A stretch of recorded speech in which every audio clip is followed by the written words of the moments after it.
हुजूर फरमाते एक शख्स मरने लगा, अपने बच्चों से कहने लगा कि मैं जब मर जाऊं तो मुझे जला देना, फिर मुझे हवा में उड़ा देना।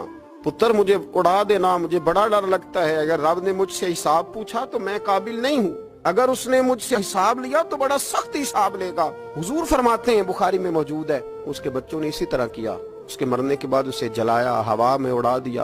अल्लाह के महबूब फरमाते हैं, रब करीम ने हुक्म दिया जमीन को कि इसके जर्रात को जमा करो। जमीन ने जर्रे जमा किए, खुदा ने हुक्म दिया तो उसका वजूद फिर से उसी शक्ल में आया। तो रब करीम ने फरमाया, ये जो तूने वसीयत की तो क्यों की? अल्लाह जानता है कि नहीं जानता? ये की तो क्यों की? तो वो पड़ा, कहने लगा, अल्लाह मेरे अंदर तो ताकत नहीं थी तेरे सामने खड़ा होकर हिसाब दे सकूं, तुझे मनाने के लिए तेरे खौफ से डर गया।